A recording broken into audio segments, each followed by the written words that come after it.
नमस्कार, मैं हूं स्वाति भाटिया रावत और राज्यसभा टेलीविजन की खास पेशकश विज्ञान व तकनीकी से जुड़ी खबरों के साप्ताहिक कार्यक्रम ज्ञान विज्ञान में आप सभी का स्वागत है, जिसमें हम लेकर आए हैं हफ्ते भर की विज्ञान व तकनीकी से जुड़ी खबरें। लेकिन पहले डालते हैं नजर इस हफ्ते की सुर्खियों पर। CSIR द्वारा तैयार क्लॉट को खत्म करने की दवा के दूसरे चरण को मिली मंजूरी। आगामी ब्रिक्स शिखर सम्मेलन की रणनीति तय, सभी देश मिलकर विज्ञान एवं प्रौद्योगिकी को देंगे बढ़ावा। NGRI ने जारी की एक रिपोर्ट, भारत के पूर्वोत्तर राज्य भूकंप की दृष्टि से सबसे ज्यादा सुरक्षित। IIT खड़गपुर के शोधकर्ताओं ने किया चिकित्सीय भोजन तैयार, कुपोषित बच्चों के शरीर में पोषक तत्वों की कमी को करेगा पूरा। CERN बढ़ाएगा ब्रह्मांड की रचना की खोज में बड़ा कदम, खुलेंगे ब्रह्मांड के कुछ और रहस्य। और खोज खबर में जानेंगे रमन इफेक्ट के बारे में विस्तार से।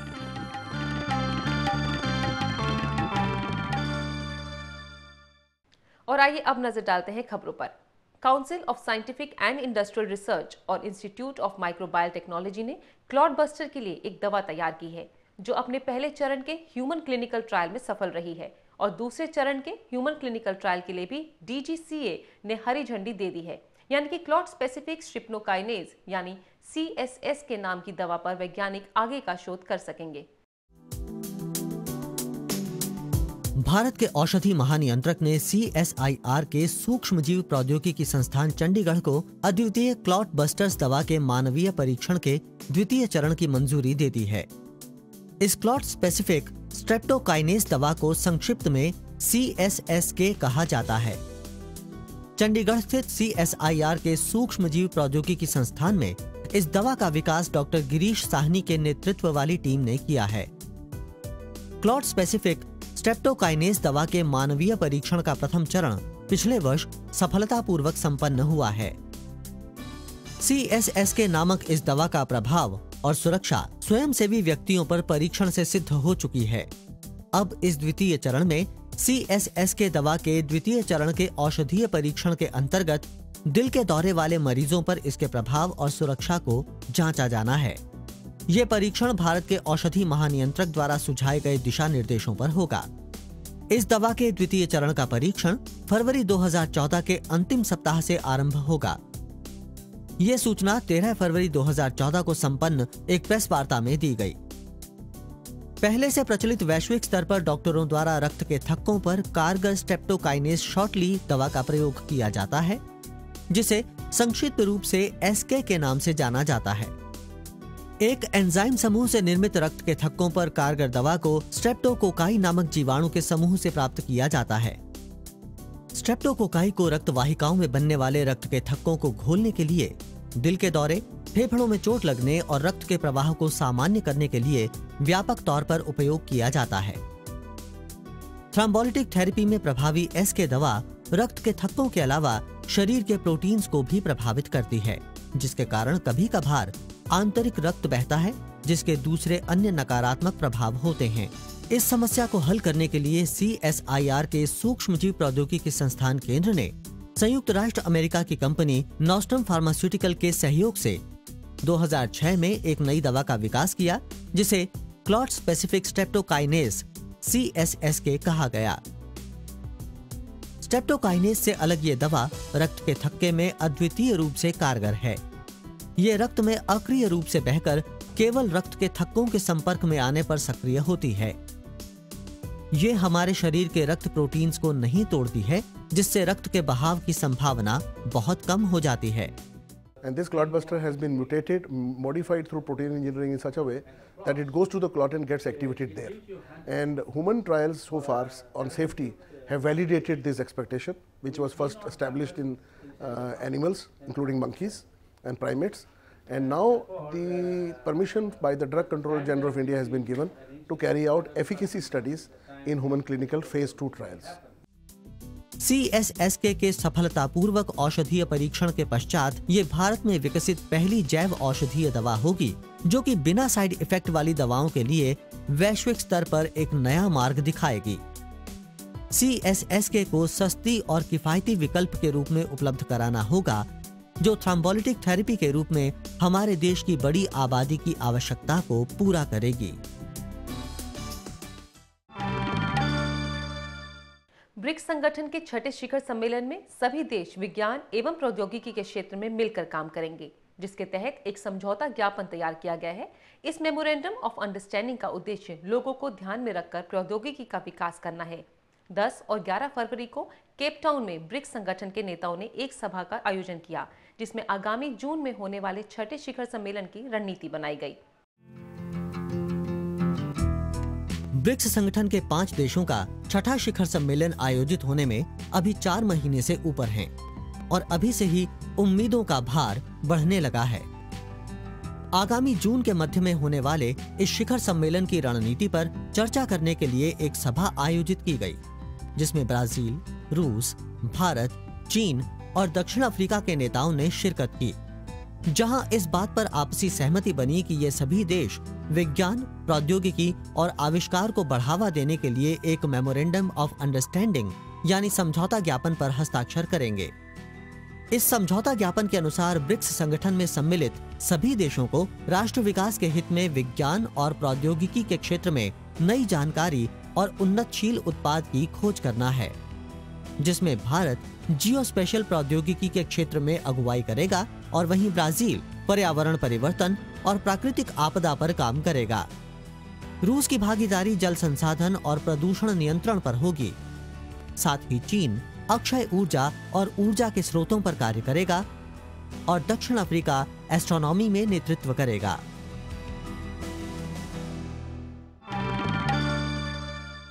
नेशनल जियोफिजिकल रिसर्च इंस्टीट्यूट यानी NGRI ने भूकंप और भूगतिशीलता पर एक ताज़ा अध्ययन किया, जिसके अनुसार भारत के पूर्वोत्तर राज्य जैसे मणिपुर, मिजोरम और नागालैंड पर भूकंप का खतरा बाकी के राज्यों की तुलना में कम है।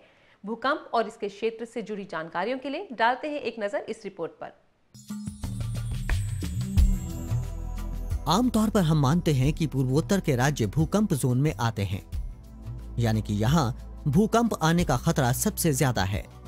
पर NGRI ने एक रिपोर्ट जारी की है, जिसके मुताबिक पूर्वोत्तर के राज्य खासकर मणिपुर, मिजोरम और नागालैंड GPS मापदंडों पर खरे उतरे हैं और यहाँ भूकंप का खतरा देश के बाकी राज्यों की तुलना में सबसे कम है। दरअसल भूकंप धरती के अंदर टेक्टोनिक प्लेट्स के आपस में टकराव से उत्पन्न होते हैं।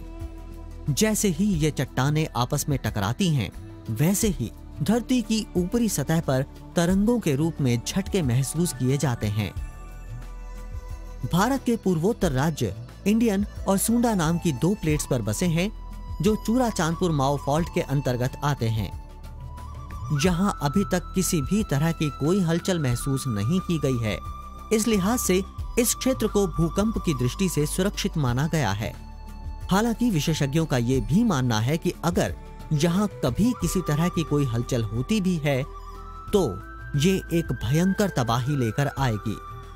NGRI की इस रिपोर्ट में ये भी बताया गया है कि कश्मीर और हिमालय क्षेत्र की प्लेटों में आपसी खिंचाव बहुत ज्यादा है, जिसकी वजह से कश्मीर से लेकर नेपाल के इलाके में आने वाले दिनों में एक बड़े भूकंप की संभावना है।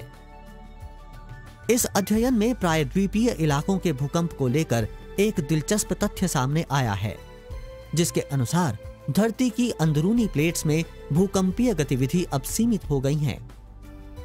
साथ ही इनका स्थानांतरण दशकों और सदियों में हो रहा है। इसी वजह से 1969 में आंध्र प्रदेश में आए भूकंप के बाद अब तक यहाँ कोई भूकंपीय गतिविधि महसूस नहीं की गई है, क्योंकि भूकंपीय गतिविधि अब गोदावरी बेसिन में स्थानांतरित हो गई है। यानी कि गोदावरी बेसिन के इलाके जैसे महाराष्ट्र, छत्तीसगढ़ और उड़ीसा में आने वाले दिनों में भूकंप से एक भीषण तबाही हो सकती है। साथ ही हिमालय क्षेत्र में जहां जनसंख्या का घनत्व ज्यादा है, वहां भी भूकंप का अंदेशा जताया गया है।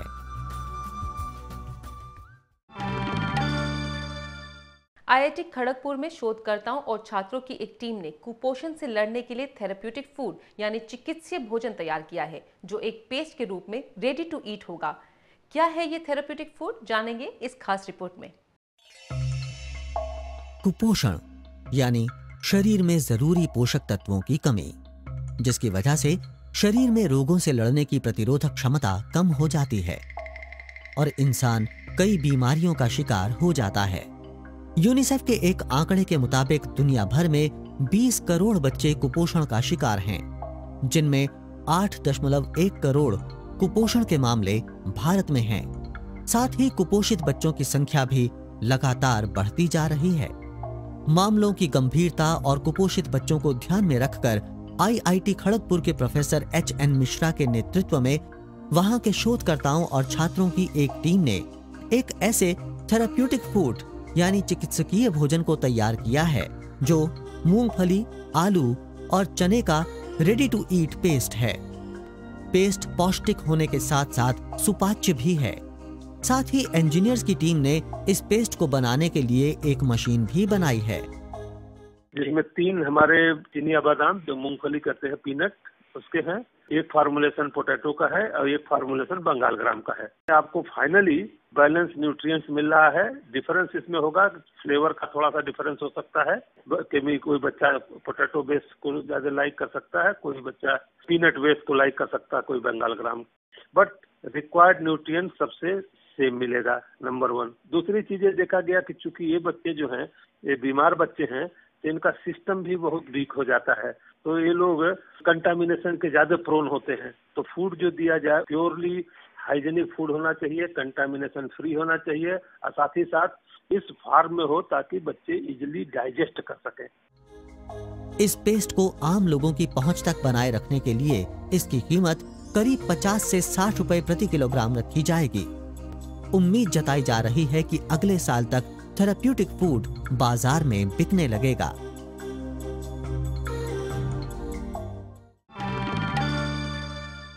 CERN यानी European centre for nuclear research के वैज्ञानिकों ने ब्रह्मांड की रचना की खोज में एक और कदम आगे बढ़ाया है, जिसके तहत एक ऐसे कोलाइडर बनाने की योजना है जिसकी लंबाई 80 से 100 किलोमीटर होगी और वो लार्ज हेड्रन कोलाइडर यानी LHC से 7 गुना ज्यादा शक्तिशाली होगा।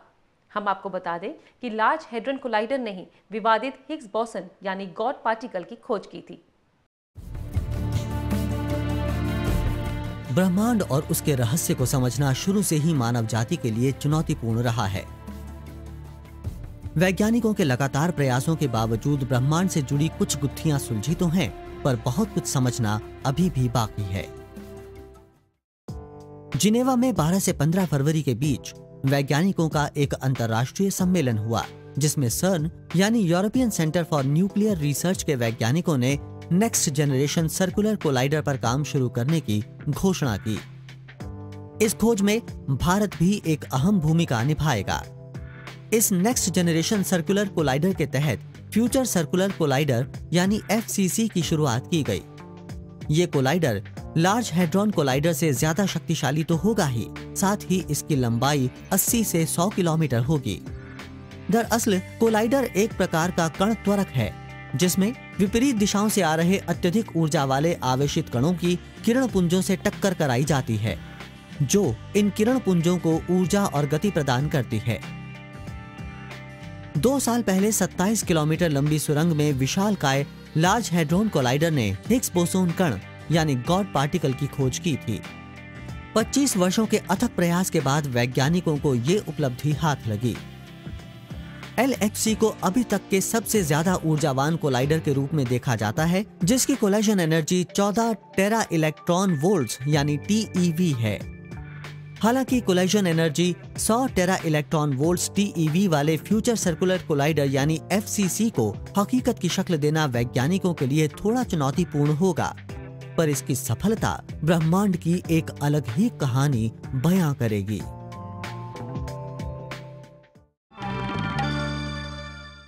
तो अभी वक्त है एक छोटे से ब्रेक का। देखते रहिए कार्यक्रम ज्ञान विज्ञान।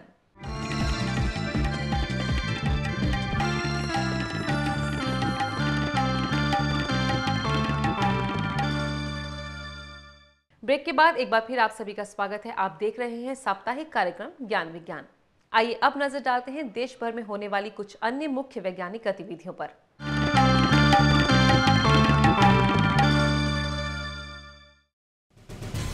जीव वैज्ञानिकों और शोधकर्ताओं के लिए अच्छी खबर। अब जल्द ही हाईटेक सिटी बेंगलौर में एक बायोसाइंस इंक्यूबेटर की शुरुआत की जाएगी। कर्नाटक सरकार ने उन लोगों को ध्यान में रखकर इस इंक्यूबेटर की शुरुआत की है जो फंडिंग, ब्रांडिंग और परामर्श के अभाव में अपने शोध को आगे नहीं बढ़ा सकते थे। इस इंक्यूबेटर का इस्तेमाल जैव प्रौद्योगिकी में शोध, चिकित्सकीय उपकरणों के इस्तेमाल और कृषि के क्षेत्र में नई तकनीक के विकास में किया जाएगा। राजधानी में विज्ञान प्रसार और निस्केयर ने वैज्ञानिक जागरूकता पर एक राष्ट्रीय सम्मेलन का आयोजन किया, जहां चर्चा का विषय साइंस टेम्पर और द नेशन था।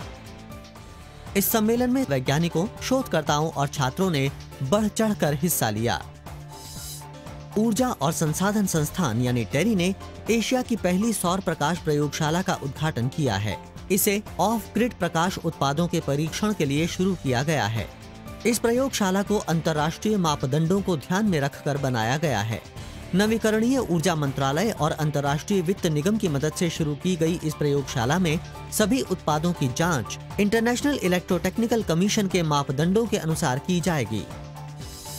विश्व स्वास्थ्य संगठन के अनुसार विश्व भर में खसरा से मृत्यु दर में कमी आई है। आंकड़ों के अनुसार खसरा की वजह से मरने वाले लोगों की संख्या में साल दर साल कमी आ रही है, जिसका श्रेय दुनिया भर में चल रहे खसरा रोको टीकाकरण को जाता है। वर्ष 2012 में अफ्रीका और दक्षिण पूर्व एशिया में अचानक से खसरा फैला, जिसने हजारों लोगों की जान ले ली।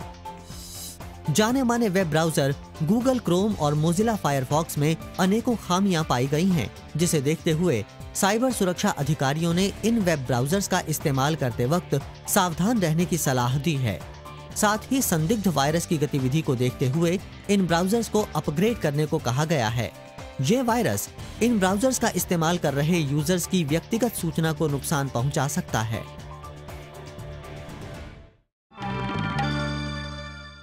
समुद्र के पानी का रंग नीला क्यों है? आकाश नीला क्यों दिखता है? आजकल अपराध करने वाले अपराधी कैसे जल्दी पकड़े जाते हैं? किसी भी विस्फोटक की उपस्थिति का पता लगाना इतना आसान कैसे हो गया? और चांद पर पानी है या नहीं? ऐसे न जाने कितने सवाल हैं, जिसका जवाब ढूंढा रमन इफेक्ट ने। रमन इफेक्ट की खोज की घोषणा भारतीय वैज्ञानिक सीवी रमन ने 28 फरवरी 1928 को की। इस खोज के लिए इन्हें नोबेल पुरस्कार से सम्मानित तो किया ही, साथ ही इस ऐतिहासिक दिन को हम विज्ञान दिवस के रूप में भी मनाते हैं। आइए जानते हैं इस शानदार खोज रमन प्रभाव के बारे में।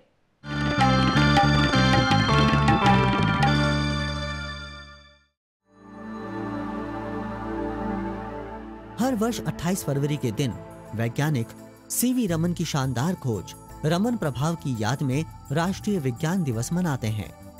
सीवी रमन पहले भारतीय थे जिन्हें 1928 में नोबेल सम्मान से नवाजा गया। रमन एक अद्भुत प्रभाव है, जिसके अनुसार प्रकाश की प्रकृति और स्वभाव में तब परिवर्तन होता है जब प्रकाश किसी पारदर्शी माध्यम से गुजरता है। ये घटना तब घटती है जब किसी पारदर्शी माध्यम के अणु प्रकाश ऊर्जा के कणों को फैला देते हैं। प्रकाश ऊर्जा के इन्हीं कणों को हम फोटॉन कहते हैं। जब ये फोटॉन पारदर्शी माध्यम के इलेक्ट्रॉन से टकराते हैं, तब ऊर्जा घटती या बढ़ती है। ऊर्जा का घटना या बढ़ना टकराव की दिशा पर निर्भर करता है। यानी कि अगर टकराव के समय फोटॉन और इलेक्ट्रॉन आमने सामने एक साथ होते हैं, तो दोनों के टकराव से काफी ऊर्जा बढ़ती है। और अगर इलेक्ट्रॉन की दिशा फोटॉन की तरफ नहीं है, तो कम ऊर्जा पैदा होती है। और ये ऊर्जा सूर्य के प्रकाश के जिस वेवलेंथ यानी तरंग दैर्घ्य के अंतर्गत होगी, प्रकाश का वही रंग दिखेगा। यानी कि प्रकाश का रंग इसी ऊर्जा के घटने या बढ़ने से पैदा होता है। साथ ही फोटॉन की ऊर्जा या प्रकाश की प्रकृति में होने वाले इन सूक्ष्म बदलावों के माध्यम से हम आंतरिक अणु संरचना का भी पता लगाते हैं। Highest frequency color will be scattered most compared to the lowest frequency one. If you take violet light, which is nearly 2 times the frequency of the red light, according to this relationship, the violet and blue light are scattered 16 times, that is 2 to the power of 4 times more than the red light. Raman effect का इस्तेमाल आजकल हम अपने रोजमर्रा के जीवन में करते हैं। इस प्रभाव का इस्तेमाल तो अब फॉरेंसिक कामों में भी होने लगा है, जिसके सहारे कुछ ही देर में पता चल जाता है कि कौन सी घटना कब और कैसे हुई थी। जब खास तरंग दैर्घ्य वाली लेजर बीम किसी चीज पर पड़ती है तो ज्यादातर प्रकाश का तरंग दैर्घ्य एक ही होता है, लेकिन 1000 में से एक ही वेवलेंथ में परिवर्तन होता है। इस परिवर्तन को स्कैनर ग्राफ के रूप में रिकॉर्ड करता है। स्कैनर में विभिन्न वस्तुओं के ग्राफ का एक डेटाबेस होता है। हर वस्तु का अपना ग्राफ होता है। हम उसे उन वस्तुओं का फिंगरप्रिंट भी कह सकते हैं। Important things that are happening in science now is nanotechnology. And if you really look at nanotechnology, which is the instrument that is most sought after for characterizing these materials, I would say it is the Raman spectrometer. Another important application of Raman spectroscopy is in detection of very small quantities of narcotics and explosives, and it has come very handy for the security agencies to detect these materials in airports and sensitive areas. जीव विज्ञान में इसके चलते bacteria, रासायनिक प्रदूषण और विस्फोटक चीजों का तुरंत ही पता चल जाता है। अब तो अमेरिकी वैज्ञानिकों ने इसे सिलिकॉन पर भी इस्तेमाल करना शुरू कर दिया है। ग्लास की अपेक्षा सिलिकॉन पर रमन इफेक्ट 10,000 गुना ज्यादा तीव्रता से काम करता है। इससे धन और समय दोनों की काफी बचत हो सकती है। पिछली बार चंद्रयान ने चांद पर पानी होने की घोषणा की थी। ये भी रमन स्पेक्ट्रोस्कोपी का ही कमाल था।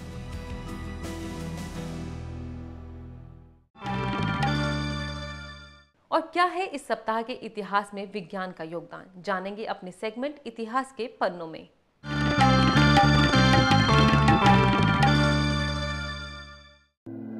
हेनरिक रुडोल्फ हर्ट्ज एक जर्मन भौतिक वैज्ञानिक थे जिनका जन्म 22 फरवरी 1857 को हुआ। हेनरिक रुडोल्फ हर्ट्ज ने जेम्स क्लार्क द्वारा खोजे गए प्रकाश के मूल विद्युत चुंबकीय विकिरण यानी इलेक्ट्रोमैग्नेटिक रेडिएशन की तरंगों के सिद्धांत को और आगे विकसित किया। ये पहले वैज्ञानिक थे जिन्होंने प्रयोगशाला में रेडियो की तरंगों को प्रसारित करने वाला यंत्र बनाया। इनके इस महत्वपूर्ण काम के लिए रेडियो की तरंगों के माप का नाम हर्ट्ज रखा गया। ग्रेगोरियन कैलेंडर, जिसे वेस्टर्न या क्रिश्चियन कैलेंडर के नाम से भी जाना जाता है, इसकी शुरुआत 24 फरवरी 1582 को इटली में हुई। इस कैलेंडर को अंतर्राष्ट्रीय स्तर पर माना जाता है। ग्रेगोरियन कैलेंडर की खोज पोप ग्रेगरी 13वें ने की और इन्हीं के नाम पर इस कैलेंडर को जाना जाता है। 24 फरवरी 1968 को जाने माने जनरल नेचर ने सबसे पहले पल्सार की घोषणा की। हालांकि पल्सार की खोज स्नातक छात्र जोसेलिन बेल ने 28 नवंबर 1967 को ही कर ली थी, पर इसकी पारंपरिक घोषणा 24 फरवरी 1968 को हुई। पल्सार एक अत्यधिक चुंबकीय और बहुत तेजी से घूमने वाले न्यूट्रॉन तारों का समूह है जो विद्युत चुंबकीय यानी इलेक्ट्रोमैग्नेटिक रेडिएशन उत्पन्न करते हैं। इनके विकिरण का आभास तभी होता है जब विकिरण पैदा होने की दिशा पृथ्वी की ओर हो, क्योंकि पल्सार द्वारा उत्पन्न विकिरण कुछ समय के अंतराल के बाद ही पृथ्वी पर आता है। 28 फरवरी 1928 को प्रसिद्ध भौतिक शास्त्री सीवी रामन ने रामन इफेक्ट की खोज की। इनके इस आविष्कार को इन्हीं के नाम से जाना जाता है। साथ ही सीवी रमन को अपने इस उत्कृष्ट कार्य के लिए 1930 में नोबेल पुरस्कार से नवाजा गया और इस ऐतिहासिक दिन को विज्ञान दिवस के रूप में मनाया जाता है। दरअसल रमन प्रभाव की मदद से कणों की आणविक और परमाणविक संरचना का पता लगाया जा सकता है और इसीलिए भौतिक और रासायनिक क्षेत्रों में ये अत्यंत महत्वपूर्ण है।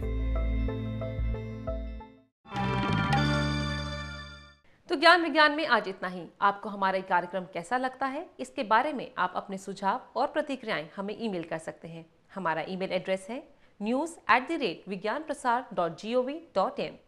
आप चाहें तो हमें पत्र भी लिख सकते हैं। हमारा पता है विज्ञान प्रसार C24 कुतुब इंस्टीट्यूशनल एरिया, नई दिल्ली 110016।